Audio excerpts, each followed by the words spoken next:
گلگت بلتستان میں پی پی کی جیت کے بعد سوشل میڈیا پر ایک سوال وائرل ہو رہا ہے کہ کیا گلگت بنے گا سندھ؟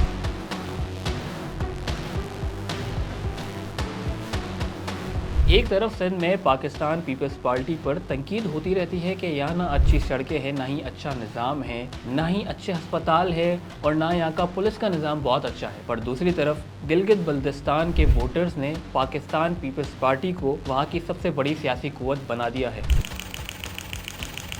آخر ایسا کیسے ہوا؟ کیا عوام نے ووٹ دیے ہیں یا پھر اس کے پیچھے کوئی سیاسی کہانی چھپی ہوئی ہے؟ پاکستان تحریک انصاف یہ الزام لگا رہی ہے کہ الیکشن میں چھیڑ چھاڑ کی گئی ہے۔ آج ہم بات کریں گے گلگت الیکشن 2026 کے بارے میں۔ اس سے پہلے ہم الیکشن پر بات کریں، ہمیں گلگت بلتستان کو سمجھنا ہوگا۔ 7 جون 2026 کو گلگت بلتستان میں الیکشن منعقد ہوئے۔ کل 24 جنرل سیٹس پر ووٹنگ ہوئی۔ تقریباً 9,60,000 سے زیادہ رجسٹرڈ ووٹرز نے ووٹ کاسٹ کیا۔ جب نتیجہ آنا شروع ہوا تو پاکستان پیپلز پارٹی سب سے بڑی سیاسی پارٹی بن کے ابھری، جبکہ دوسرے نمبر پہ پاکستان مسلم لیگ نون، پھر پاکستان تحریک انصاف کے آزاد امیدواروں نے اسمبلی میں اپنی جگہ بنائی۔ گلگت بلتستان کی اسمبلی میں کل 33 سیٹس ہے، یعنی کہ سادہ اکثریت حاصل کرنے کے لیے 17 سیٹ درکار ہوتی ہیں، جو کہ کسی بھی سیاسی پارٹی کو ابھی تک حاصل نہیں ہوئی ہے۔ یعنی کہ حکومت بنانے کے لیے انہیں کولیشن کرنا پڑے گا، جو کہ ممکن ہے کہ Pakistan peoples party P M L نون کے ساتھ جائے گی۔ گلگت بلتستان کے الیکشن میں پورے پاکستان کی نظر رہی ہے۔ آخر گلگت بلتستان کی سیاست اتنی اہم کیوں ہے؟ اس سوال کا جواب اس خطے کی تاریخ میں چھپا ہوا ہے۔ گلگت بلتستان وہ ریجن ہے جہاں پر بڑی بڑی پہاڑیاں ہیں۔ ٹورزم کے لیے یہ ایک اچھی جگہ مانی جاتی ہے۔ یہ علاقہ صرف ٹورزم کے لیے اہم نہیں ہے، بلکہ یہ پاکستان، سینٹرل ایشیا اور چائنا کے درمیان ایک اسٹریٹجک کوریڈور کی اہمیت بھی رکھتا ہے۔ 1947 میں جب برٹش انڈیا کی تقسیم ہوئی، لیکن نومبر 1947 میں یہاں ایک بڑی بغاوت ہوئی اور اس خطے کو ڈوگرا حکومت سے آزاد کروایا گیا، اور پھر یہ خطہ پاکستان کے زیر انتظام آ گیا۔ لیکن یہاں کی کنسٹیٹیوشنل پوزیشن اور سیاسی اسٹیٹس کئی سالوں تک بحث کا مرکز بنی رہی۔ کئی دشکوں تک گلگت بلتستان کے لوگ سیاسی اختیارات اور سیاسی نمائندگی کی بات کرتے رہے۔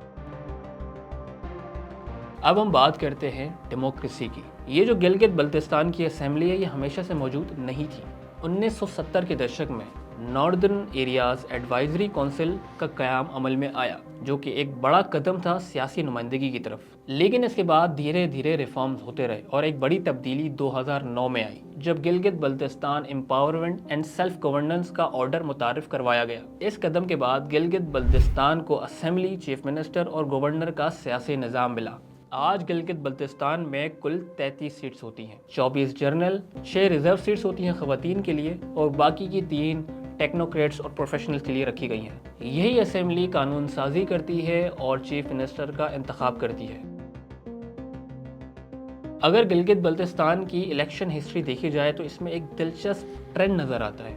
وہ یہ ہے کہ جو حکومت یا جو سیاسی پارٹی مرکز میں ہوتی ہے، اسلام آباد میں ہوتی ہے، حکومت گلگت میں انہی کی بنتی ہے۔ جیسے 2015 میں پی ایم ایل نون نے بازی ماری تھی جب وہ حکومت میں تھے۔ اسی کے ساتھ 2020 میں پاکستان تحریک انصاف وہاں ایک بڑی سیاسی قوت بن کے سامنے آئی تھی۔ اسی لیے بہت سے تجزیہ نگار اسے فیڈرل انفلوئنس کا اثر بھی کہتے ہیں۔ اب ذرا بات کرتے ہیں 2026 کے الیکشن کی۔ 2026 کے الیکشن میں پاکستان پیپلز پارٹی بہت زیادہ متحرک نظر آئی، ان کی اعلیٰ قیادت وہاں موجود تھی۔ اس کے برعکس پاکستان تحریک انصاف اور پاکستان مسلم لیگ نون اتنی متحرک نظر نہیں آئی۔